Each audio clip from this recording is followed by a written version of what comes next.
तर महात्मा ज्योतिबा फुले आणि सावित्रीबाई फुले या दोघांच्यामुळे आपण सगळेजण इथं आलेलो आहोत। दुसरी महत्त्वाची गोष्ट, जसं आता स्त्रिया आणि पुरुष आपण एकत्र बसलेलो आहोत तसे बसलेलो नसतो। किंबहुना स्त्रिया इतक्या मोठ्या संख्येने इथं आलेल्या दिसत आहेत मला। या माय भगिनी इथपर्यंत पोहोचू शकल्या नसत्या, इथं तुमच्या बरोबरीने बसू शकल्या नसत्या।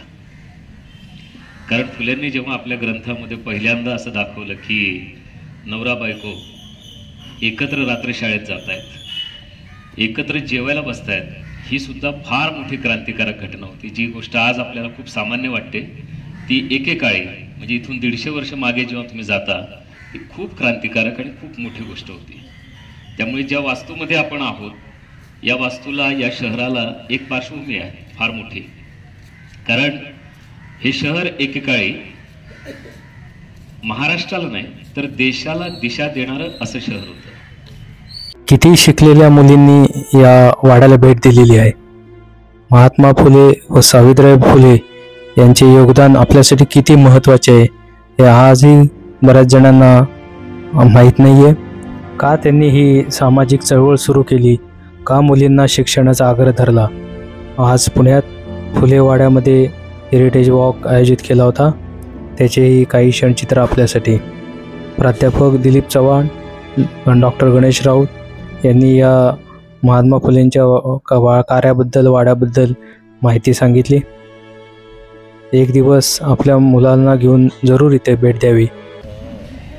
आपण सगळे खूप भाग्यवान आहोत, आज आपण इथे सगळे जमलेलो आहोत। मी अनेकदा भाषणांमधून असं सांगतो की राऊत आडनावाचा माणूस प्राध्यापक व्हायला महात्मा फुले जबाबदार आहेत। महात्मा फुले झाले नसते, डॉक्टर बाबासाहेब आंबेडकर झाले नसते तर राऊत आडनावाचा माणूस प्राध्यापक झाला नसता। त्यामुळे इथे येणं हे सामाजिक समताभूमी असं जे म्हटलेलं आहे ते खरोखर नाव यथार्थ करणारी ही जागा आहे आणि ह्या सगळ्याचं काम हे रवी घाटेंनी केलेलं आहे। तर त्यांच्यासाठी आपण जरा जोरदार टाळ्या वाजवूया। जेव्हा इथे काही फारसं नव्हतं तेव्हा त्याची पहिली वेबसाईट त्यांनी केली, तर तुम्ही नंतर सगळे त्यांना भेटा आणि ते खूप उत्साही आहेत। ते माझ्या शनिवारवाड्यातल्या भाषणाला हजर होते आणि एकदा भाषण ऐकूनही परत आले म्हणजे बहुतेक मी चांगलं भाषण केलं असावं। तर आज आपण इथे जे जमलेलो आहोत तर आवर्जून आज आपल्याशी व्याख्यान देण्यासाठी आणि या सगळ्या जागेची माहिती देण्यासाठी प्राध्यापक दिलीप चव्हाण सर आलेले आहेत। सावित्रीबाई फुलेंवरचं पहिलं इंग्लिश भाषेमधलं हरिनारकेंचं चरित्र हे सरांनी प्रसिद्ध केलेलं आहे, प्रकाशित केलेलं आहे। सामाजिक चळवळींचे ते अभ्यासक आहेत, इंग्लिश या विषयाचे ते नामवंत प्राध्यापक आहेत। आणि मी त्यांना म्हणतो तर तुमचा जरा सविस्तर बायोडेटा मी पेपरमध्ये छापतो, तर ते म्हणाले नाही नाही तसं काही करू नका, तर सिर्फ नाम ही काफी आहे। आणि एकदा ते बोलायला लागले की ते प्राध्यापक असल्यामुळे ते आता 45 मिनिटं बोलतील, मग तुम्हाला काही शंका असतील तर त्या विचारा। आता नेमका जागतिक सप्ताह आणि 28 नोव्हेंबरला इथे खूप महत्त्वाचा कार्यक्रम असल्यामुळे आतमध्ये सगळी जमीन शेणाने सारवली आहे। तर ते सगळे आता जगभरातून लोक जे येणार आहेत त्याच्यासाठी आपल्याला ते एका लक्ष्मण रेषा आखून दिली आहे उमेशनी, त्याच्या पलीकडे आपण यावेळेला जाणार नाही।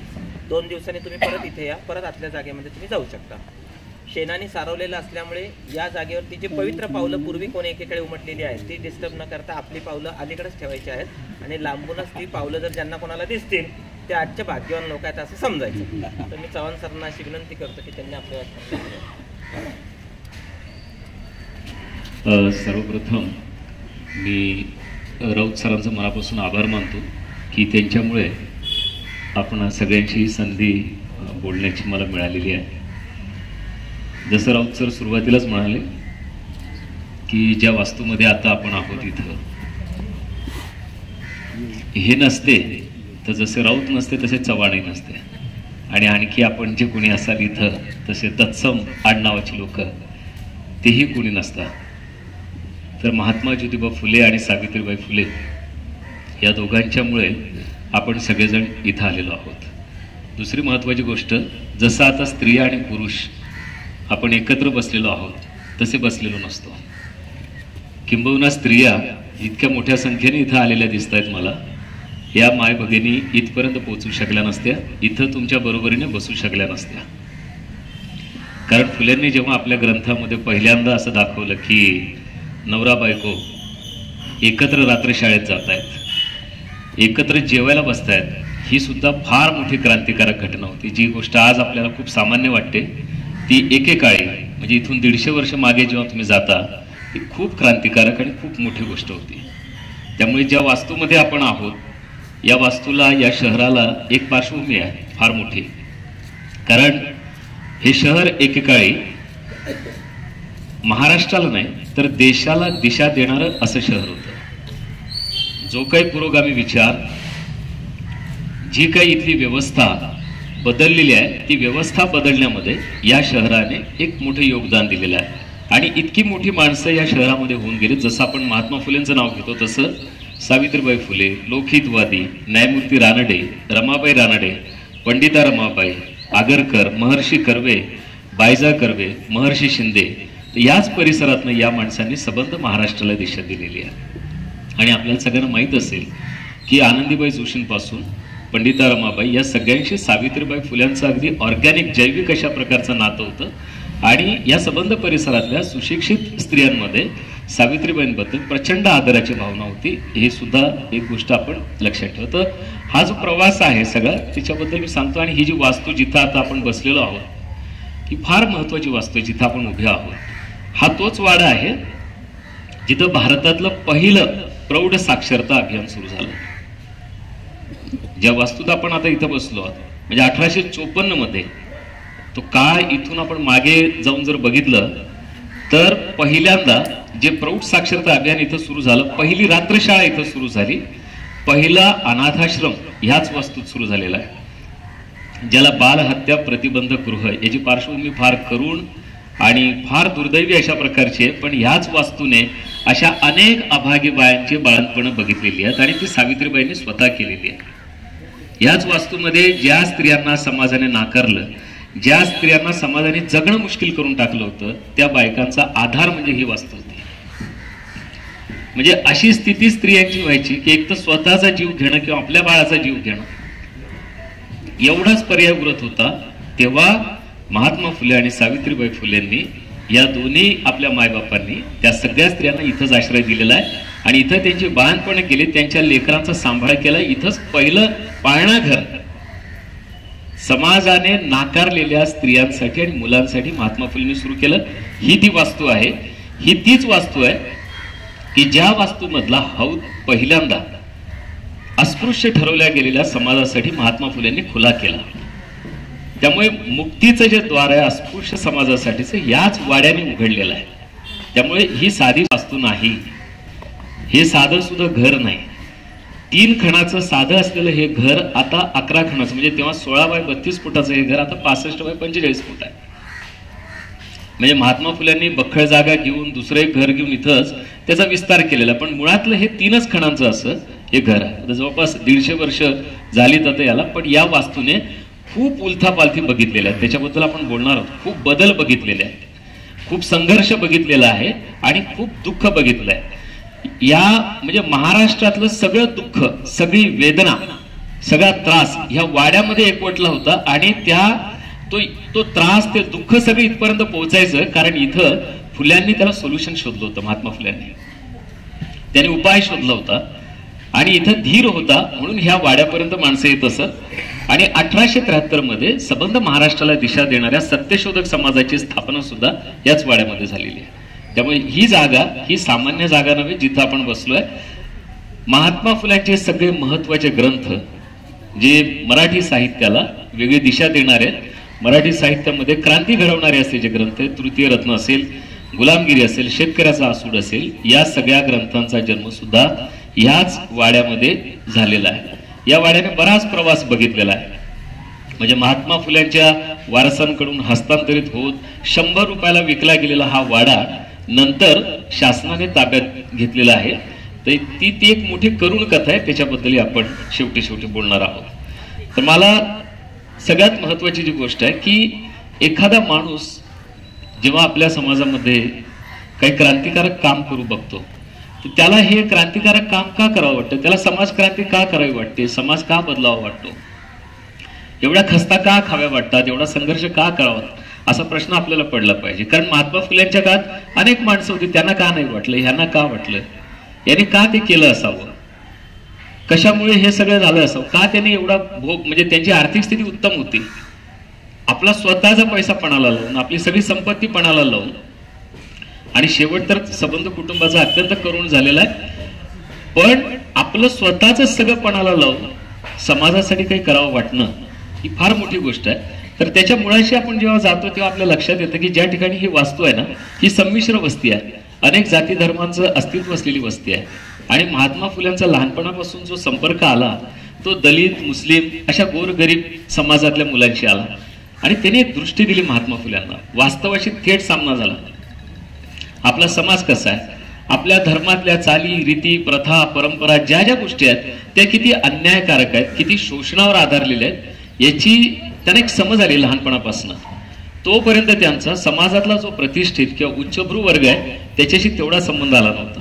मध्येच त्यांचं शिक्षणही बंद पडलं होतं. नंतर जेव्हा इंग्रजी माध्यमाच्या शाळेत गेले ते मिशनरी लोकांच्या, त्यानंतर त्यांना खरं स्वरूप जे आहे आपल्या शहराचं, आपल्या परिसराचं हे लक्षात आलं. आणि हळूहळू त्यांना आपल्या हिंदू धर्माच्या मर्यादा, त्यातलं शोषक स्वरूप, त्यातली जाती व्यवस्था, त्याचा जाच याचा एक प्रत्यय यायला लागला. कारण एकूण समाज जर बघितला तर या समाजाला गुलामी आल्याने फार फरक पडत नव्हता. म्हणजे पेशवाई संपलेली होती, ब्रिटिश आलेले होते. एका राज्यकर्त्याकडनं दुसऱ्या राज्यकर्त्यांकडे हस्तांतरित होण्यात भारतीय समाजाला काही फार त्रास होत नव्हता. एखादा शिवाजी महाराजांचा अपवाद जर सोडला तर फार कोणी काही संघर्ष केल्याचा इतिहास नाही. बऱ्याचदा इथला जो उच्चवर्णीय आहे, उच्च शिक्षित वर्ग आहे, किंवा इथला जो उच्चभ्रू वर्ग आहे, इथला जो व्यापारी वर्ग आहे, तो परकीय सत्ताधाऱ्यांच्या बाजूने असायचा, त्यांच्याशी जुळवून घ्यायचा आणि त्यांचं राज्य कसं सुस्थिर चालेल, बाकीचा शोषित पीडित वर्ग शांत बसायचा. कारण त्याला काही आवाज नव्हता, त्याला ज्ञान नव्हतं काय बदलतंय काय. त्याला अन्यायाची एवढी सवय होती, गुलामीची एवढी सवय होती की त्याला मुघल गेले काय, ब्रिटिश आले काय, त्याने फार फरक पडत नव्हता. पण महात्मा फुले जेव्हा हे बघत होते तेव्हा त्यांना असं वाटत होतं की आपण हे गुंतवून टाकलं पाहिजे ब्रिटिशांचं सरकार. म्हणजे महात्मा फुलेंचा प्रवास हा कुठून कुठपर्यंत झालाय ते जर आपण लक्षात घेतलं, जे महात्मा फुले अत्यंत तरुण वयामध्ये ब्रिटिश सरकार उलथवायला निघालेले होते, त्यांना असं लक्षात आलं की हे सरकार फार मजबूत आहे आणि इतकं सोपं नाही. म्हणजे त्यावेळेला उमाजी नाईक वगैरे अशा लोकांची जी क्रांती सुरू होती त्याचं आकर्षण महात्मा फुल्यांना सुद्धा वाटलं आणि ते तालमीत जायला लागले. आणि उस्ताद लहुजी मांग यांच्याकडे त्यांनी ते बाकायदा प्रशिक्षण सुरू केलं, कुस्ती, दांडपट्टा वगैरे असं. आणि त्यांना असं वाटलं आपणही ही जी, कारण रामोशी, कोळी ही जी मंडळी होती सगळी, जरी या शहरी मध्यमवर्ग काय म्हणू उच्चभ्रू वर्गाने परकीय सत्ता स्वीकारलेली होती, तरी आदिवासी लोक किंवा डोंगरदऱ्यात राहणारी माणसं त्यांना तो जाच सहन होईना परकीय सत्तेचा, ते मात्र बंड करत होते. महात्मा फुल्यांना त्यांचं आकर्षण होतं खूप. ही लोक लढतायत, आपणही लढलं पाहिजे, ब्रिटिशांची सत्ता उलथून टाकली पाहिजे. पण त्यांना त्यातलं वैयर्थ म्हणा काय म्हणा ते लक्षात आलं आणि ते सामाजिक कामाकडे वळायला लागले. त्यांना वयाच्या 21व्या वर्षी साधारण ज्याला आपण साक्षात्कार म्हणून असं एक सामाजिक काम केलं पाहिजे, हे जास्त महत्वाचं आहे. आणि ते लक्षात येण्यामागचं कारण असं की हा जो उच्चभ्रू वर्ग आहे याची देशभक्ती सुद्धा मतलबी आहे, याची देशभक्ती सुद्धा स्वार्थी आहे. यांना परकीय राजवटींना घालवून यांना काही गोरगरिबांचं, शूद्रांचं कल्याण करायचं नाहीये. यांना परक्यांना घालून म्हणजे मुघलांना घालवून यांना काही शोषितांचं कल्याण करायचं नाही, किंवा ब्रिटिशांना घालवून शोषितांचं कल्याण करायचं नाहीये. यांना त्यांच्या जागी फक्त स्वतःला बसायचं.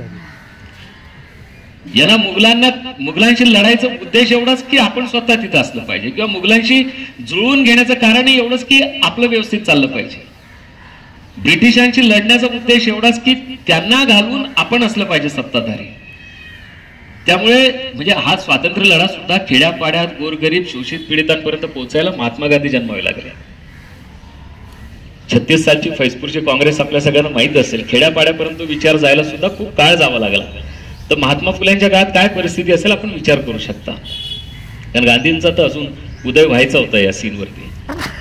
त्यामुळे ज्या परिस्थितीत हा समाज होता त्या समाजाला याने काही फरक पडत नव्हता. त्यामुळे महात्मा फुल्यांना तो आत्मतलबीपणा, ती बदमाशी, ती लबाडी, तो स्वार्थ उच्चभ्रू वर्गाचा लक्षात आला आणि त्यांनी या वर्गासाठी जो शोषित आहे, जो पीडित आहे, जो दुःखित आहे, त्याच्यासाठी आपण काम केलं पाहिजे हे त्यांना लक्षात आलं. आणि शिकत असताना त्यांची सगळ्यात मोठा जो संस्कार त्यांच्यावर झाला तो ख्रिश्चन मिशनरी जे होते, मिशनरी लोक ज्या कमिटमेंटने काम करत होते आणि खास करून त्यांना आपल्या धर्मातलं आणि इतर धर्मातले लोक कसं काम करतात त्याला फरक लक्षात आला. फुले प्रेरित कुठून झाले ते समजून घेताना, त्यांचा प्रवास समजून घेताना आपल्या असं लक्षात येतं की ख्रिश्चन मिशनरी ज्या पद्धतीनं गोरगरिबांची नातं सांगायचे, सहजपणे बोलायचे, सहजपणे त्यांच्याशी जोडून घ्यायचे स्वतःला, त्या पद्धतीनं आपले पंडित पुरोहित काही जोडून घेत नव्हते. त्यांना कुठली आत्मीयता नव्हती, त्यांना कुठलं प्रेम नव्हतं, त्यांना ते जवळ येऊ देत नव्हते, अस्पृश्यता पाळत होते. हे फुल्यांना जेव्हा लक्षात आलं तेव्हा ते जे ख्रिश्चन धर्मोपदेशक होते त्यांच्या एकूण शैलीचा, त्यांच्या काम करण्याच्या पद्धतीचा, आणि खास करून त्यांची जी मावस बहीण होती सगुणाबाई क्षीरसागर, ते एका ख्रिश्चन धर्मोपदेशकाकडे लहान बाळाचा सांभाळ करायचं काम करायचे. आणि तिनं या मिशनरी लोकांची कमिटमेंट आणि कामाप्रती असलेलं त्यांचं जे समर्पण आहे आणि गोरगरीब लोकांबद्दल असलेला जो खरा कळवळा होता त्याचा प्रत्यय तिला होता. आणि तिनेच म्हणजे महात्मा फुलेंची आई लहानपणीच वारल्यामुळे तिनेच महात्मा फुलेंचा सांभाळ केलेला होता सगुणाबाई क्षीरसागरांनी. त्यामुळे तो एक मोठा प्रभाव म्हणजे घरातनं आणि बाहेर शिक्षणातनं सुद्धा महात्मा फुलेंवर आला. आपल्या धर्मातलं आणि इतर धर्मातलं, आपल्या धर्मोपदेशकांचं आणि इतर धर्मातल्या धर्मोपदेशकांमधलं अंतर त्यांना लक्षात आलं. आता ह्याच्यामध्ये आपण एक गोष्ट लक्षात घ्या की त्या काळामध्ये आपण नव्हतो. जे आपल्याला उपलब्ध आहे कागदपत्रातनं, ऐतिहासिक साधनांमधनं, त्याच्यावरनं जे आपल्याला आकलन होतं, तर त्यातनं समजा एखाद्या जातीबद्दल महात्मा फुल्यांनी कठोर शब्द वापरले तर त्याचं फार दुःख वाटून घेऊ नका. त्याचं कारण असं की जो सत्ताधारी आहे, जो सत्तेत आहे, त्यालाच प्रश्न विचारले जातात. म्हणजे महात्मा फुलेंनी जर ब्राह्मण वर्गाला धारेवर धरलं असेल तर त्या वर्गाकडे ज्ञानसत्ता, राजसत्ता, धर्मसत्ता, अर्थसत्ता हे सगळं होतं म्हणून त्यांना धारेवर धरलंय. ज्याच्याकडे सत्ता असते, म्हणजे मोदी सत्तेवर तर मोदींनाच प्रश्न विचारणार, नेहरूंना नाही विचारणार आपण. जो सत्तेत आहे त्यालाच प्रश्न विचारले जातात. आणि महात्मा फुलेंच्या काळामध्ये जो सत्ताधारी वर्ग होता त्यांनाच महात्मा फुल्यांनी प्रश्न विचारले होते. त्यामुळे जात हा फॅक्टर इथे इमटेरियल आहे. म्हणजे कोणत्याच, आज समजा त्या काळात मराठ्यांच्या हातात ही सत्ता असती तर महात्मा फुल्यांनी मराठ्यांनाही स्पेअर केलं नसतं. त्या काळात ही सत्ता दलितांच्या हातात असती तर महात्मा फुल्यांनी त्यांनाही सोडलं नसतं. जर त्यांनी शोषण केलं असतं तर शोषक कुणी असता, त्या काळात ज्यांच्या हातात ज्ञानसत्ता होती त्यांना त्यांनी प्रश्न विचारले, त्यांचं शोषण त्यांनी एक्सपोज केलेलं आहे, त्यांना त्यांनी उघडं पाडलेलं आहे. त्यामुळे इथं जात हा विषय आपल्या सामाजिक संदर्भात आपण समजून घेतला पाहिजे की सत्तेच्या किल्ल्या ज्यांच्याकडे आहेत, कारण जोपर्यंत सत्ता मिळत नाही तोपर्यंत तुम्हाला काहीही करता येत नाही. सत्तेशिवाय सगळे अवकाळ येते असं महात्मा फुलेनेच म्हणून ठेवलेलं आहे. आणि हा सगळा संघर्ष, सत्तेची स्पेस, आपल्याला समाज समजून घेतला पाहिजे की त्याच्यात वेगवेगळी पॉवर स्ट्रक्चर्स असतात, अनेक सत्तेची केंद्र असतात. आणि ती सत्तेची केंद्र गरीब माणसासाठी, शेवटच्या माणसासाठी, तळातल्या माणसासाठी जो काम करत नाही त्या समाजामध्ये अस्वस्थता राहणार, त्या समाजामध्ये विद्रोह होणार, त्या समाजात बंडखोरी होणार. म्हणून महात्मा फुलेंनी ज्यावेळेला अशी सामाजिक क्रांती करायचा विचार केला तर त्यामागे जेव्हा आपण कारणांचा विचार करतो तर आपल्या असं लक्षात येतं की कोणताही माणूस जेव्हा क्रांती करतो तर त्याला तीन गोष्टी त्याच्या समोर असतात. एक, जो समाज आपल्याला बदलायचा आहे त्या समाजाची अॅनाटॉमी त्याला कळायला लागते, त्या समाजाची संपूर्ण रचना, तो समाज कसा काम करतो, त्यातली सत्ता केंद्र कोणते, त्याचं पॉवर स्ट्रक्चर काय ते समजून घ्यावं लागतं. महात्मा फुलेंना भारतीय समाजाची अॅनाटॉमी संपूर्णपणे समजली होती. त्यांनी जे डायग्नोसिस केलेल्या आपल्या आजारांचं नेमकेपणाने आपल्याला कुठे कुठे आपली दुखणी आहेत, आपले आजार काय आणि आपल्या आजारांची मुळं काय, त्याचे स्रोत काय हे त्यांना समजलं होतं. म्हणजे ज्ञानसत्तेच्या बाबतीत असेल, धर्मसत्तेच्या बाबतीत असेल, राजसत्तेच्या बाबतीत असेल किंवा अर्थसत्तेच्या बाबतीत आपण का मागासलेले आहोत एवढी वर्ष, कशामुळे एवढा मोठा वर्ग वंचित आहे सत्तेपासून, त्यामागचं काय सत्ता कारण आहे, त्यामागचं सत्ताशास्त्र काय, त्यामागची कारण मीमांसा त्यांनी केली. कारण ते क्रिटिक, ती कारण मीमांसा तुम्हाला उभी करायला लागते, एक नरेटिव्ह तयार करायला लागतं. कारण समाज तुमच्या बरोबर कसा येणार, जर तुम्हाला क्रांती करायची आहे तर समाज येणार कसा, समाजाला तुम्हाला हे सांगावं लागेल की हे बदलायचंय. तर प्रश्न विचारेल समाज की बदल का करायचंय, तुम्हाला समस्या काय, प्रॉब्लेम काय आहे समाजाबद्दल. तर महात्मा फुलेंनी ते कारण मीमांसा केलेली आहे. आणि ती कारण मीमांसा इतकी प्रिसाइज, इतकी एक्झॅक्ट आहे की आजही म्हणजे आपण जेनिओलॉजिकल हिस्ट्री म्हणून त्याच्याकडे मागे जसं जातो आपण त्याच्याकडे, तर आपल्या असं लक्षात येतं की जरी काही ऐतिहासिक संदर्भांमध्ये ढोबळ असले तरी सुद्धा महात्मा फुलेंचं आकलन भारतीय इतिहासाचं ऍक्युरेट आहे. त्याच्यात कुठेही त्यांनी गफलत केलेली नाही. हा, जशी काही कागदपत्र उपलब्ध होतात, काही साधनं उपलब्ध होतात, नव्या पिढीचं इतिहासाचं आकलन आणखी विस्तृत होऊ शकतं, पण जो मूळ गाभा इथल्या सांस्कृतिक विभाजनाचा, इथल्या सत्ताकारणाचा, तो फुल्यांना बरोबर समजलेला होता आणि त्यावर त्यांनी नेमकेपणाने बोट ठेवलं होतं. महात्मा फुल्यांना ही अॅनाटॉमी जी आहे भारतीय समाजाची, कारण जसं माणसाचं शरीर काम करतं तसं समाजही काम करतो. त्याचे वेगवेगळे केंद्र असतात आणि ती केंद्र ऑर्गॅनिकली काम करत असतात आणि हे जेव्हा संघटित होऊन एखाद्या वर्गावरती अन्याय करत असतील, अत्याचार करत असतील, तर तो समाज मागासलेला राहतो. ज्याला नाकारलं जातं तो मागासलेला राहतो आणि ठराविक लोक जर त्याचा फायदा घेत असतील तर ते समाजाच्या एकूण आरोग्याच्या दृष्टीने हिताचं नसतं. ही अॅनाटॉमी फुल्यांना समजली होती. त्याची कारण मीमांसा फुल्यांनी केलेली आहे आणि ती कारण मीमांसा करताना फुले असं म्हणतात की इथं काय काय नाही आपल्या समाजात आणि कशासाठी क्रांती केली पाहिजे. तर आपल्या समाजात न्याय नाही, म्हणजे आपल्या समाजाची न्याय बुद्धी जागेवर नाही, आपल्याला न्याय बुद्धी नाही. आणि न्याय बुद्धीचा अर्थ असा होतो आपला परका असा भेद न करणं, जे सत्य आहे. आणि शिक्षणाचा उद्देश त्यांनी तोच सांगितला की तुम्हाला जगण्यातलं खरं खोटं समजलं पाहिजे, खऱ्या खोट्यातला भेद समजला पाहिजे आणि ज्याला खऱ्या खोट्याचा भेद समजतो त्याची न्याय बुद्धी विकसित होते. भारतीय समाजाची न्याय बुद्धी फुले होऊन गेल्यानंतर सुद्धा विकसित झालेली नाही. आजही आपल्याला तळागाळातली माणसं प्रगत झालेली, तळागाळातली माणसं चांगल्या कपड्या लत्यात आलेली सहन होत नाही. भारतीय समाजाची मानसिक जडणघडण अशी आहे की त्याला काही लोकांना पायाशी ठेवायचं असतं, त्याला आपल्या बरोबरीने आणायचं नसतं, त्याला प्रगत होऊ द्यायचं नसतं. ही जी मानसिकता, हा संघर्ष फार सनातन आहे, हा जुना संघर्ष आहे. आणि त्यामुळे महात्मा फुल्यांनी जो मुद्दा सांगितला होता की इथं अन्याय आहे, इथं न्याय बुद्धी नाही, इथं समता नाही, इथं बरोबरीने वागवत नाहीत माणसांना आणि इथं विषमता विकोपाला गेलेली आहे, विकोपाला इतकी टोकाला. आणि ती विषमता समजू नये, लोकांना कळू नये म्हणून ज्ञानापासून लोकांना वंचित केलं. कारण ज्ञानसत्तेच्या तळाशी जाताना फुल्यांना असं लक्षात आलं की लोकांना शिकू का देत नाहीत, लोकांना समजून का घेऊ देत नाही. कारण ज्ञान मिळालं, विद्या मिळाली, विद्यार्जन केलं लोकांनी, तर ही शोषण व्यवस्था त्यांना कळेल, ही लबाडी, ही बदमाशी उघड होईल. आणि म्हणून ज्ञानापासून एक मोठा समूह आपल्या देशामध्ये वंचित करण्यात आला, हे महात्मा फुल्यांच्या लक्षात आलं. आणि ती कारण मीमांसा त्यांची आजही व्हॅलिड आहे. त्याच्यामध्ये असं मला वाटत नाही की 2023 मध्ये सुद्धा की फुल्यांचा कुठला मुद्दा इरेलेव्हंट झालेला आहे. दुर्दैवाने तो जास्त रेलेव्हंट होत चाललेला आहे. ज्या गतीने आपण बदलायला पाहिजे होतं, ज्या गतीने आपण प्रगती करायला पाहिजे होती, त्या गतीने आपण त्यात केलं नाही. म्हणजे तुम्हाला भारतीय समाज आणि इतर समाजातला फरक जर लक्षात घ्यायचा तर अमेरिका हे तुम्ही आज मॉडेल समजता. 300 वर्षापूर्वीचा अमेरिका काय होता, ज्यांना इतिहास माहिती आहे, 250 वर्ष, 300 सुद्धा जास्त झाली, 250 वर्षापूर्वीचा अमेरिका काय होता आणि जिथून त्यांनी बदलायला, भेदभाव त्यांच्याकडे होते, काळा गोरा भेद त्यांनी सुद्धा केलेला आहे आणि तो त्यांच्याकडे अमानुष होता.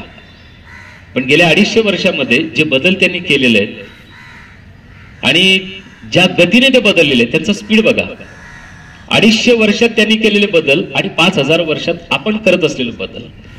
आपण एका विशिष्ट टप्प्यावर एखाद्या महापुरुषाच्या मागे जातो काही काळ आणि पुन्हा तो महापुरुष दिसेना असं झालं की आपण पुन्हा मागे वळतो. आपला जो प्रवास झालेला, आपल्याकडे महापुरुष झाले नाही तसं नाही. म्हणजे महात्मा फुल्यांनी जे केलं ते बुद्धांनी या आधी 2500 वर्षापूर्वी केलं होतं. त्यांनी कारण मीमांसा केली दुःखाची. त्यांनी ही नव्या समाजाचं प्रारूप दिलं की आपल्याला नवा समाज कसा घडवायचा आहे. जर नुसती कारण मीमांसा चालत नाही, तुम्हाला एक प्रारूप सुद्धा द्यावं लागतं की मला हा समाज नकोय, मला असा समाज नकोय, जातीपातीत भेद करणारा, धर्मात भेद करणारा, मला सगळ्यांना समान वागवणारा समाज हवाय. तर त्याचं काही एक मॉडेल, त्याचं ब्ल्यूप्रिंट द्यावं लागतं समाजाला. तो बुद्धांनी दिला होता संघाच्या माध्यमातून. त्यांनी जे भिक्खू संघ तयार केले होते ते जातीविरहित, धर्मविरहित अशा प्रकारचे संघ होते, अशा प्रकारचं समाजाचं मॉडेल होतं. तेच महात्मा फुल्यांनी सत्यशोधक समाजाच्या माध्यमातून करायचा प्रयत्न केला. मॉडेल तेच आहे. ही याच्यामध्ये एक ऑर्गॅनिक लिंक आहे. म्हणजे भगवान बुद्ध ते महात्मा फुले, तुकाराम महाराज, असं तुम्ही कबीर, असं तुम्ही जेवढं मागे जाल तुम्हाला एक ऑर्गॅनिक जैविक अशा प्रकारचं नातं दिसतं की नुसती कारण मीमांसा केली नाही, नुसत्या आपल्या समाजाला शिव्या दिल्या असं नाही, आपला समाज किती नालायक आहे हे सांगितलं नाही, तो का नालायक आहे, कशामुळे, का वागतो असं, कोणत्या अज्ञानातून तो असं वागतो हे पण सांगितलं. आणि ते महात्मा फुलेंनी नीट उलगडून दाखवलं आणि एक नवं प्रारूप सुद्धा आपल्या समोर दिलं.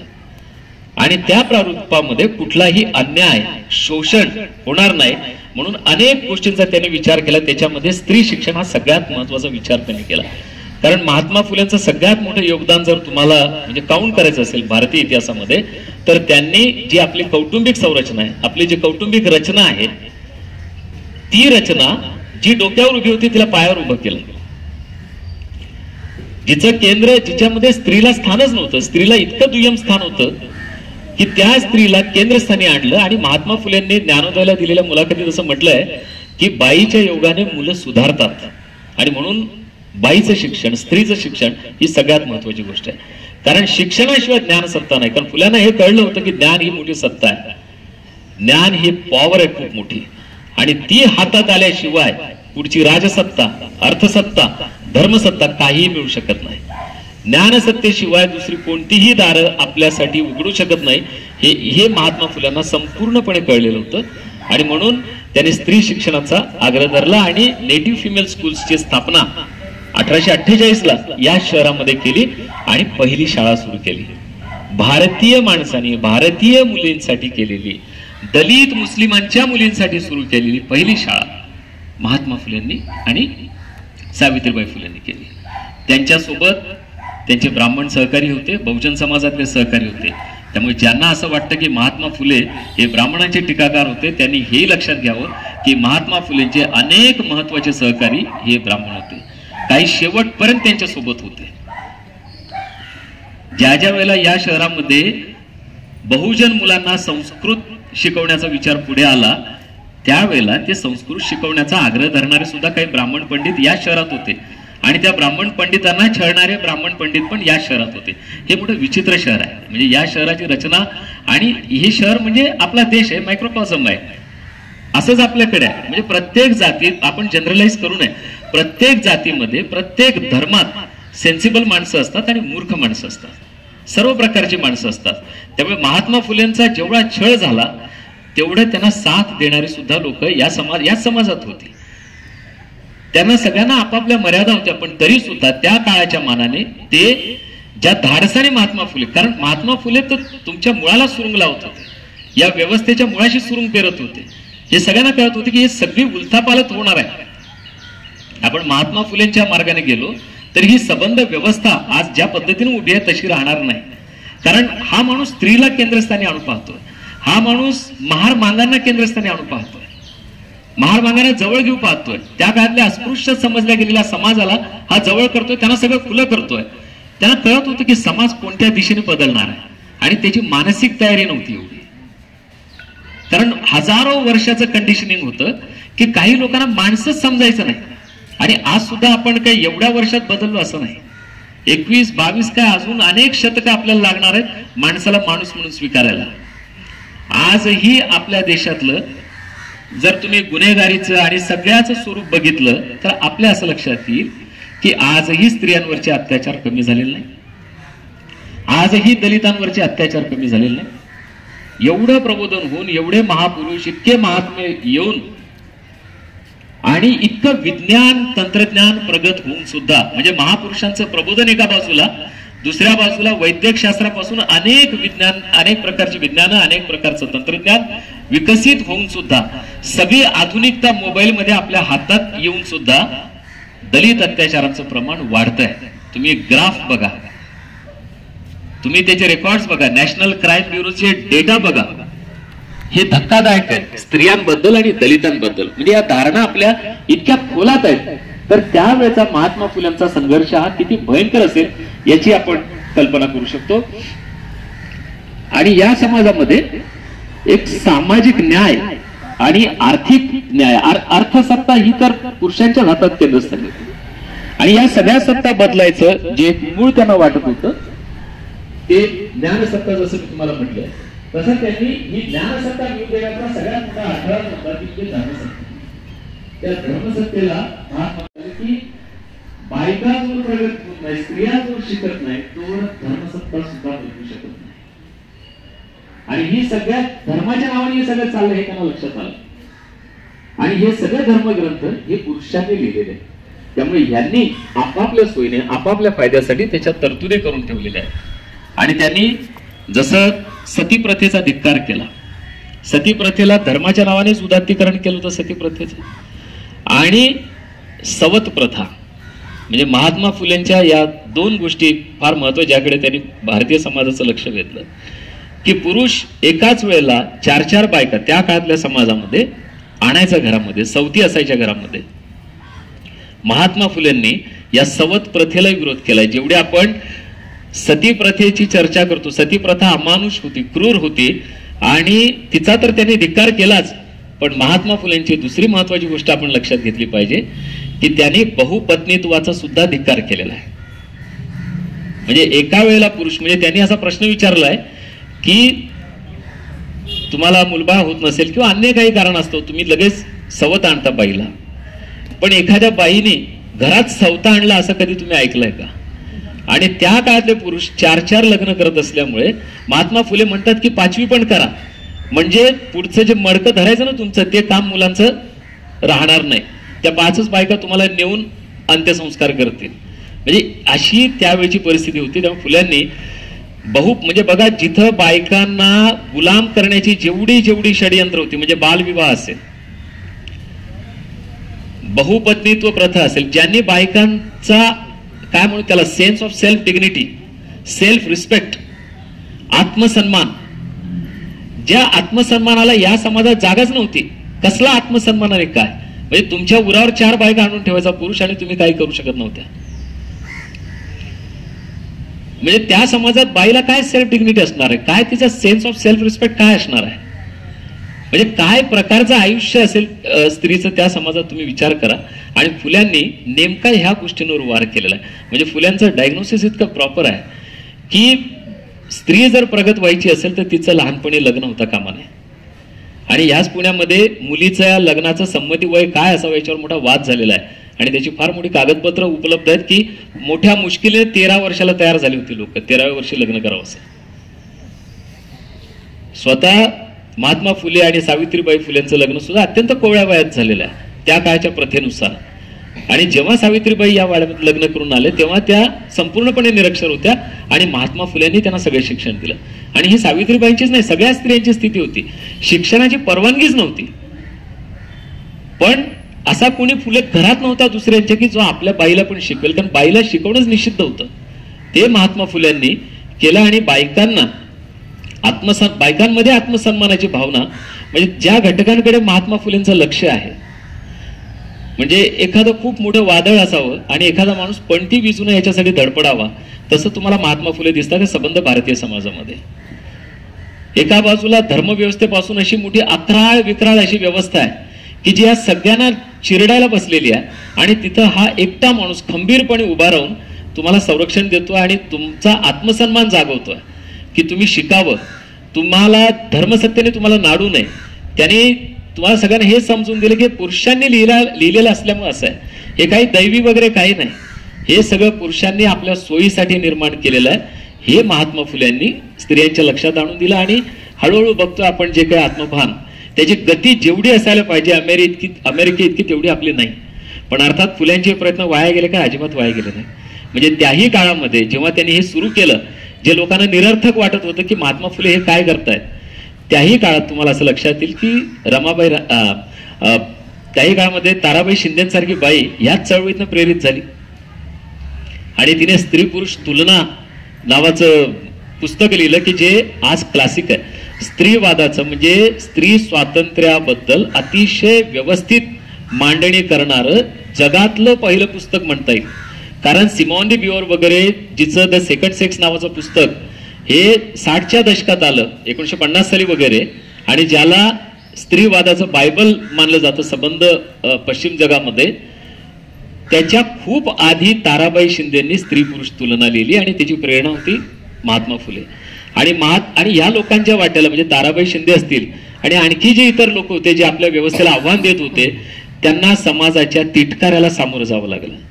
आणि ज्यांचा समाजाने तिटकारा केला, ज्यांना समाजाने छळलं, त्यांना त्यांच्या पाठीशी महात्मा फुले उभे राहिले. ताराबाई शिंदेच्या पाठीशी सुद्धा महात्मा फुले उभे राहिले आणि त्यांनी जे काम केलं त्याचं समर्थन आणि पुरस्कार महात्मा फुलेंनी केला. महात्मा फुलेंनी दिलेल्या शिक्षणातूनच या देशातली पहिली संपादक बाई तयार झाली. महात्मा फुलेंच्या शिक्षणातूनच रामोशी समाजातली बाई रामोशी समाचार नावाचं वृत्तपत्र त्या काळात चालवत होती. ते प्रयत्न वाया जात नव्हते, म्हणजे बायका तयार होत्या, शिकत होत्या. ज्या वेळेला मुलींना शिक्षणाची सुरुवात केली आणि मुलींची पहिली परीक्षा झाली या पुण्यामध्ये, 3000 लोक नुसते परीक्षा बघायला आले होते. कारण इतके पूर्वग्रह होते, इतके गैरसमज होते बायकांबद्दल, इतके आणि हे छापून आलेलं आहे. हे पुण्यातल्या वर्तमानपत्रांमधून छापून आलेलं आहे. त्या काळातल्या लोकांनी उघडपणे पत्र लिहिलेली आहेत की इतके गैरसमज होते की बायकांचा मेंदू पुरुषांपेक्षा लहान असतो, त्यामुळे शिक्षण बायकांना झेपणार नाही, बायकांना त्रास होईल त्याचा. आणि चूल आणि मुलं सांभाळायचं ते शिक्षण पाहिजे कशाला. इतक्या प्रकारचे पूर्वग्रह, इतक्या प्रकारचे गैरसमज होते. आणि एकाने तर त्या काळातल्या दैनिकात पत्र लिहून सांगितलं की बायका जर शिकल्या तर सगळ्या पुरुषांना लाजेने खाली माना घालाव्या लागतील. बायका शिकून जर पुढारल्या तर आम्हाला लाजेने खाली मान घाल. काहींनी लिहिलं की बायका शिकल्या तर प्रेमपत्र लिहितील, बायका शिकल्या तर संसार सोडून पळून जातील. हे लिखित स्वरूपात पुण्यातल्या दैनिकांमध्ये छापून आलेल्या गोष्टी. लोक उघडपणे पत्र लिहायचे, त्यात काही गैर वाटायचं नाही लोकांना. आपण असा विचार करतो, आज तो विचार तुम्हाला विचित्र वाटेल, पण असा विचार आपण करतो ह्याच्यात त्या काळामध्ये काही गैर वाटत नव्हतं लोकांना. किंबहुना असा विचार करण्याच्या बाजूने समाज होता, तो महात्मा फुलेंच्या बाजूने नव्हता. असा की बाईचा मेंदू लहान असतो असं सगळ्यांनाच वाटत होतं. आणि जगात बायकांबद्दल अशा चित्रविचित्र धारणा आहेत. म्हणजे चीनमध्ये सुद्धा अशा आख्यायिका होत्या की पुरुषाला बाईला मारून टाकण्याचा अधिकार आहे, कारण तिला आत्मा वगैरे नसतो, तिला आत्मा नसतो, त्यामुळे पुरुषाने बाईला मारून टाकलं तरी काही बिघडत नाही, असं चीनमध्ये मान्यता होती. जगभर अशा अनेक धारणा आहेत बायकांबद्दल. आणि भारतीय लोकांच्या सुद्धा काही अशा अत्यंत मूर्खपणाच्या धारणा अज्ञानातून आलेल्या होत्या. आणि त्यातला बाईचा मेंदू लहान असतो हे त्यांचं एक मोठं संशोधन होतं. 5000 वर्ष ज्ञान परंपरा म्हणतो आपण, आणि 5000 वर्षाच्या ज्ञानातून मिळालेलं ज्ञान काय यांना, तर बाईचा मेंदू लहान असतो. जे कोणत्याही विज्ञानाने तुम्हाला सिद्ध करताय. आपण ह्युमन स्पेसिस आहोत. स्त्री आणि पुरुष ही सुद्धा सोशल कॅटेगरी आहे, सामाजिक आहे. स्त्री जन्माने तशा अर्थाने स्त्री नसते, असा जो आधुनिक स्त्रीवादातला विचार आहे. स्त्री घडवली जाते. जन्माने कोणी स्त्री आणि पुरुष असा नसतं, आपल्याला घडवलं जातं त्या पद्धतीने. आपण मुळात स्पेसिस म्हणून फक्त माणसं, ह्युमन स्पेसिस होत आपण. आणि आपण इतके भेद करून ठेवले त्या ह्युमन स्पेसिस मध्ये की त्याला अंत नाही. आणि भारतीय माणसाने, खास करून इथल्या पुरोहित वर्गाने जी काय बुद्धी वापरली असेल याच्यामध्ये, ती इतकी भयंकर आणि इतकी भीषण आहे की आजही आपण त्यातनं बाहेर येऊ शकत नाही. आजही त्या व्यवस्थेचे फुकट फौजदार आपलेच बहुजन समाजातले लोक आहेत. आजही त्या व्यवस्थेचं पायदळ जे आहे ना, फूट सोल्जर्स, हे बहुजन समाजातले. आजही या समाजामध्ये होणारे जे काही सत्संग असतील, जे काही कर्मकांडाचा प्रचार प्रसार करणाऱ्या ज्या सगळ्या काही व्यवस्था असतील, तिथं याच बहुजन समाजातल्या बायकांची सर्वात जास्त गर्दी असते, ज्यासाठी महात्मा फुले सावित्रीबाई फुलेंनी रक्त आटवलं, ज्यासाठी त्यांनी एवढा मोठा संघर्ष केला, इतक्या खस्ता खाल्ल्या. आणि हा सगळा संघर्ष केल्यानंतर सुद्धा ज्या शाळा त्यांनी काढल्या, म्हणजे रास्तापेठेत काढली, समजा वेताळपेठेत काढली, भिडेवाड्यामध्ये काढली, हे सगळे प्रयत्न केल्यानंतर सुद्धा आज 150-200 वर्षानंतर सुद्धा ही स्थिती आहे. या धारणा काही आपल्या काही मुळासकट बदललेल्या नाहीत. आपण आणि महात्मा फुले यांच्यामध्ये नातं आहे, त्या नात्याची ओळख करून घेण्यासाठी आपण जमलेलो आहोत. ते नातं आपण विसरलेलो आहोत, कारण आपल्या जगण्यात तसं महात्मा फुलेंचं काही नाही. आपण म्हणजे मला नाही वाटत आज आपण जसे आहोत ना, महात्मा फुलेंनी आपल्याला खरंच इथं उभं केलं असतं. आपण ज्या प्रकारचा विचार करतो, ज्या प्रकारे आपण सामाजिक जीवनात वागतो, आजही ज्या प्रकारची जातीयता आहे, ज्या प्रकारचा भेदभाव आहे, ज्या प्रकारची भारतीय माणसाची मानसिकता आहे, मला नाही वाटत या महापुरुषाने आपल्याला खरोखर उभं केलं असतं आता या क्षणी. की इतकं सगळं सांगून, इतकं सगळं तुम्हाला उभं करून देऊन सुद्धा तुम्ही आजही असे कसे? तुम्हाला का नाही सहन होत की समाजातल्या छोट्या जातीतल्या माणसाने प्रगती केली तुम्हाला आजही सहन होत नाही? म्हणजे छोट्या जातीतला माणूस प्राध्यापक झाला तुम्हाला सहन होत नाही, डॉक्टर झाला तुम्हाला सहन होत नाही, इंजिनियर झाला तुम्हाला सहन होत नाही, IAS झाला, शेड्यूल कास्ट माणूस IAS IPS असेल तरी त्याला त्याच्या गावात किंमत नसते तशी. आणि एखादा प्रस्थापित समाजातला मुलगा जर क्लर्क झाला गव्हर्नमेंटमध्ये, गावातनं मिरवणूक काढतात. आजही मानसिकता नाही बदलली. म्हणजे आपण ते जैविक नातं जे आहे ना फुल्यांची, म्हणजे जिथून आपण पुढे जायला पाहिजे होतं महात्मा फुलेंच्या त्या याच्यापासून प्रेरित होऊन तिथपर्यंत आपण आजही जाऊ शकलेलो नाही आहोत. आणि मोठा हा एवढा सगळा संघर्ष आणि त्याग जर त्यांचा बघितला दोघांचा, म्हणजे सावित्रीबाई फुले आल्या अगदी निरक्षर म्हणून, पण त्यांनी जे काम केलं, म्हणजे महात्मा फुलेंचं जेवढं योगदान आहे तेवढंच योगदान सावित्रीबाई फुलेंचं. 2-2 साड्या न्याव्या लागायच्या मुलींना शिक्षण देण्यासाठी. रस्त्यात याच पुण्यामध्ये लोक दगड आणि शेड मारायचे आणि सावित्रीबाई म्हणायचे की देव तुम्हाला माफ करो, कारण मी काय करते मला माहिती आहे, हे पवित्र कार्य आहे आणि माझ्या आया भगिनींना माय बहिणींना मी शिकवते आणि मला माहिती आहे की हे पवित्र कार्य आहे आणि तुम्ही मला दगड आणि शेड मारताय, ईश्वर तुम्हाला माफ करो. या शहरामध्ये एखादी स्त्री मुलींना शिकवायला जाते आणि तिला 2-2 साड्या न्याव्या लागतात. एक साडीत शाळेत गेल्याबरोबर बदलायला लागायची त्यांना, परत येतानाही ती स्थिती असायची. इथून हा प्रवास झालेला आहे. तेव्हा आपण कायम या दोघांचं कृतज्ञ असलं पाहिजे. महात्मा फुलेंनी जो मुलगा दत्तक घेतला, हे जे अनाथाश्रमाचं बद्दल जे मी बोललो किंवा बालहत्या प्रतिबंधक गृह जे सुरू केलं, त्याची पार्श्वभूमी आहे की काशीबाई नावाची एक ब्राह्मण विधवा स्त्री जिला फसवून एकाने गरोदर केलं, ती इथं आली आणि तिचं बाळपण तिला इतका भयंकर परिस्थितीला, पहिली जी काशीबाई, 2 काशीबाई आहेत या फुल्यांच्या इतिहासामध्ये येणाऱ्या.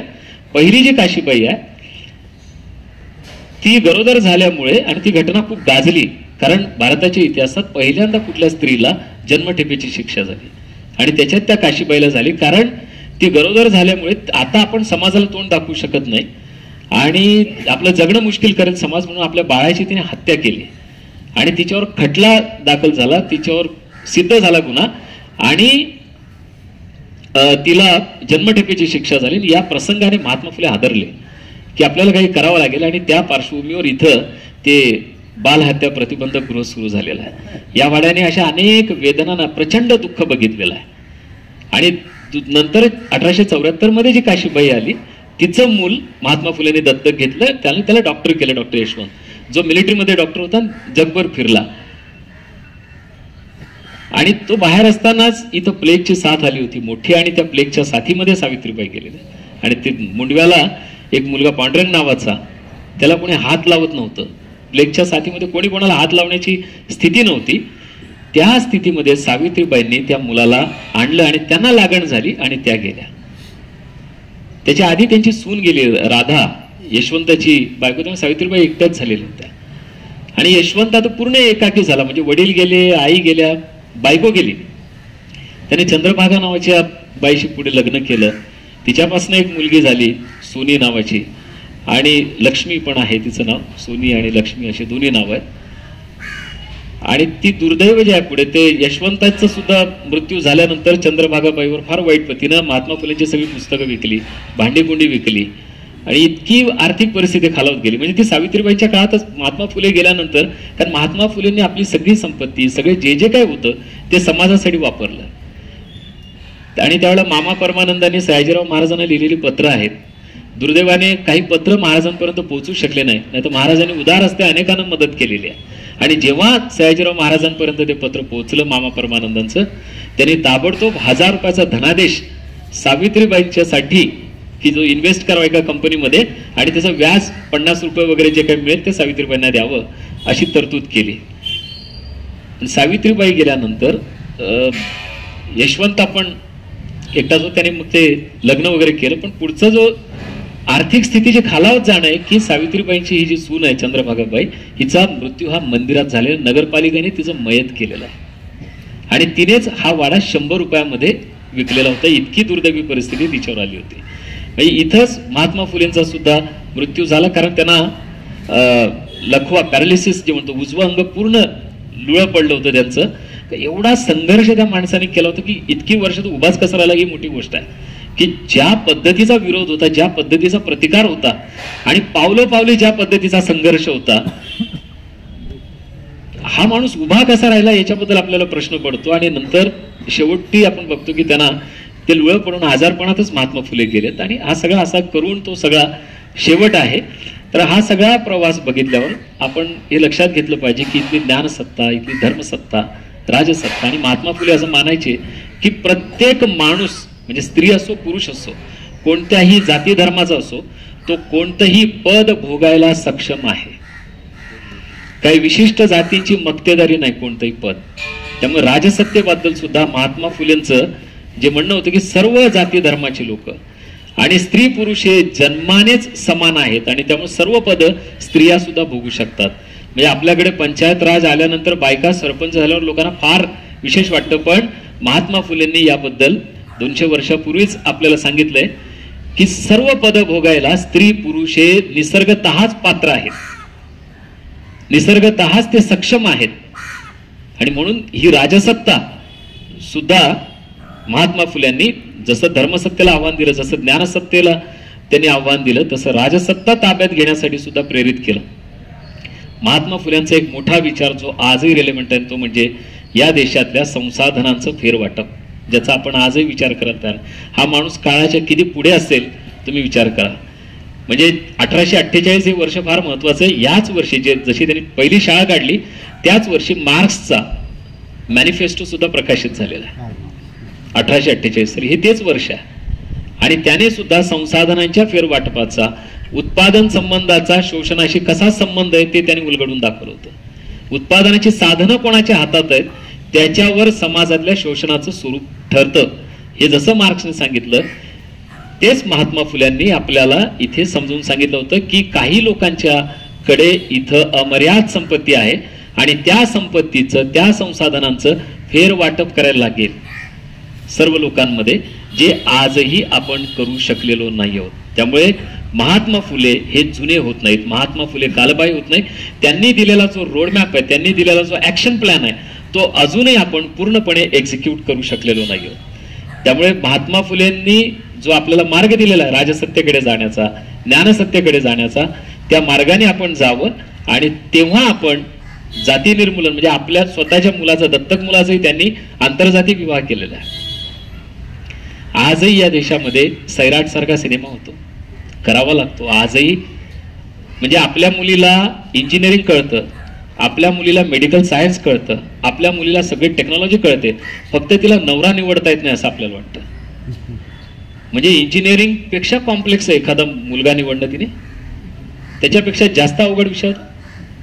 म्हणजे तिला मेडिकल सायन्स कळतंय, ती प्रतिष्ठित मेडिकल कॉलेजमधनं मेडिकल शिकू शकते, तिला इतकी कॉम्प्लेक्स सायन्सेस, इतकी कॉम्प्लेक्स टेक्नॉलॉजी तिला समजते, आणि तिला फक्त माणूस कळत नाही, तिला कोणाशी लग्न करावं एवढं कळत नाही तिला. म्हणजे आजही आपल्याला आजही ते स्वातंत्र्य द्यायला आपला समाज तयार नाही.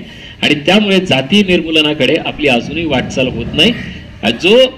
आणि हे महात्मा फुलेंचं हे सुद्धा कार्य आपण विसरलो असतो, पण आपण डॉक्टर बाबासाहेब आंबेडकरांचं सुद्धा ऋणी असलं पाहिजे की महात्मा फुलेंना त्यांनी पुन्हा आपल्या समाजाच्या पुढे आणलं. कारण हा समाज महापुरुषांना लवकरात लवकर विसरायचा प्रयत्न करतो, पण बाबासाहेब आंबेडकरांमुळे पुन्हा महात्मा फुलेंची स्थापना या समाजामध्ये झालेली आहे. आपण विसरलो असतो महात्मा फुलेंना, पण बाबासाहेबांनी सांगितलं की मी ज्यांना गुरु मानतो ते महात्मा फुले आहे. आणि गुरु मानण्याचं कारण जे आपण चर्चा केली तीच आहेत, कारण बाबासाहेब आंबेडकर तेच सांगतात आपल्याला पुढे. त्यामुळे ही असं क्लोज असं लिंक आहे, असा हा सगळा प्रवास आहे. आणि मला असा आनंद आहे की मला तुमच्याशी या सगळ्यावर बोलता आलं, भरपूर बोलता येईल, पण मी काही महत्वाचे ब्रॉड असे मुद्दे, कारण वेगवेगळ्या प्रकारचं ऑडियन्स आहे, माझ्या पद्धतीने थोडंसं प्राध्यापकी होण्याची शक्यता आहे, लेक्चर मला माहीत नाही आता, पण मी जेवढं साधं सोपं मला बोलता येणं शक्य आहे. आणि मराठीत इतकं सलग बोलण्याची सवय नसल्यामुळे मी सांगितलंय तरी माझ्या पद्धतीने. धन्यवाद. राऊत सरांमुळे मला थँक्यू. आज काय पाहायचं सांगा, म्हणजे ते मावणार नाही आपण सोडणारच नाही. नाही काय आहे तेवढं सांगा. अरे तेच मी जसं ह्या वाड्याचं सांगितलं ना की आता जिथं तुम्हाला एक गोष्ट मी बोलण्याच्या ओघात कदाचित विसरलो असेल महात्मा फुलेंनी आपल्या मृत्यूनंतर विलपत्र मृत्यूपत्र तर केलंच त्यांनी, पण इथंच मला पुरावं हे सगळी जागा त्यांनी खणून ठेवली होती, पण नगरपालिकेने परवानगी दिली नाही. आणि त्यांच्या अस्थी म्हणजे 28 नोव्हेंबरला जसं त्यांचा मृत्यू झाला, 30 नोव्हेंबरला त्यांच्या अस्थी वाजत गाजत आणल्या त्या वाड्यामध्ये आणि इथंच पुरल्यात. आणि सावित्रीबाईंनी त्याच्यावर तुळशी वृंदावन उभं केलं. ते तुळशी वृंदावन तुम्ही बघा, तिथं महात्मा फुलेंच्या अस्थी आहेत खरी. त्यामुळे त्या जागेचं एक वेगळं पावित्र्य आहे आणि संबंध वास्तूलाच म्हणजे महात्मा फुलेंचं एक वेगळं एक सिग्निफिकन्स आहे. प्रत्येक जागा, प्रत्येक याला एक ऐतिहासिक सिग्निफिकन्स आहे. हा तो हाऊस ते सांगितलंच ना, ती विहीर जी आहे ती सगळ्यांना खुली केलेली, ती सुद्धा इथेच आहे, ती आपण बघा जरूर. आणि हे सगळं बघितल्यावर फक्त कृतज्ञता दाटून येते मनामध्ये. बिलपत्र वाचायला सांगा ते. हो, तिथे सगळं आपण आज जाऊ शकणार होत नाही का? हा, मृत्यूपत्र त्यांनी म्हणजे त्यावेळेला काही अवेअरनेसही नव्हता मृत्यूपत्राबद्दलचा, पण सगळं नेमकेपणाने महात्मा फुलेंनी म्हणजे व्यवहार ज्ञान होतं. महात्मा लोक म्हणतील की एवढे मोठे समाजसुधारक, मग त्यांनी आपल्या बायको मुलांसाठी तरतूद ते सगळं करून गेले होते. हा 3 खणाचा वाडा 11 खणापर्यंत नेला होता. आर्थिक स्थिती खूप चांगली होती महात्मा फुलेंची, बिल्डर होते त्या काळात. तरी बोगदा लावला. हा जो बंड गार्डनचा पूल आहे ना, कात्रजचा बोगदा, बंड गार्डनचा पूल, अशा अनेक इमारती, रस्ते, खडकवासला धरण, याच्या उपकंत्राट ज्याला आपण म्हणू ना, ते म्हणजे काही ठिकाणी मुख्य कंत्राट, काही ठिकाणी उपकंत्राट, ही सब कॉन्ट्रॅक्ट ज्याला आपण म्हणू, ती महात्मा फुलेंकडे होती. त्यामुळे सधन माणूस होता. तसं काही गरिबीतनं हालापेष्टा करून असं नव्हतं. सधन माणूस होता, पण जे नातं सांगितलं त्याने दुःखाशी, गोरगरिबांशी, ते महत्वाचं आहे. आणि ते सगळं या वास्तूला त्या सगळ्याचा स्पर्श आहे. आणि आपण जेवढं हे बघतो तशी कृतज्ञता दाटून येते. कधी आलं तर हे आपलं ऊर्जास्थान आहे. जेव्हा कधी तुम्हाला असं निराश झाल्यासारखं वाटेल, जेव्हा कधी तुम्हाला असं वाटेल की आपण किती केलं तरी समाजाला काही किंमत नाही, तर एकदा इथे जरूर या. म्हणजे जसं कुठल्याही कलाकाराला अहंकार झाला की आपण म्हणतो की कधीतरी अजिंठा वेरूळ बघ बाबा काय केलंय त्यांनी, है ना. तसं ज्याला कोणाला असं फ्रस्ट्रेशन येईल, डिप्रेशन येईल की आपण इतकं करतो तरी आपली काही किंमत नाही, त्यांनी हे जरूर बघावं एकदा. त्यांना खूप ऊर्जा येईल, खूप ताकद मिळेल. थँक्यू. मेजवानी मिळाली. चव्हाण सरांचे खूप खूप धन्यवाद. मला तर असं वाटतं की खूप दिवसांनी आपण एका वर्गात बसलेलो आहोत आणि सर इथं नव्हतेच. सर महात्मा फुलेंशी संवाद साधत होते, याची अनुभूती आपण समजून घेतली. वादे जे आहे ते तत्वबोध, कोणाचं एकमत नसतं. एकच मुद्दा फक्त सांगतो आणि थांबतो. इतिहासामध्ये नो डॉक्युमेंट्स नो हिस्ट्री असं म्हटलं जातं.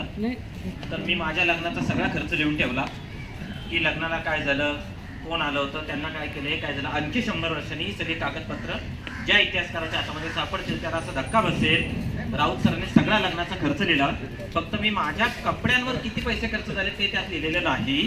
तर डॉक्युमेंट बघून तो माणूस असं लिहिल, बहुतेक या लग्नामध्ये राऊत सरांनी कपडे, तर त्या इतिहासाच्या मर्यादा असतात, त्या आपण समजून घ्यायच्या असतात.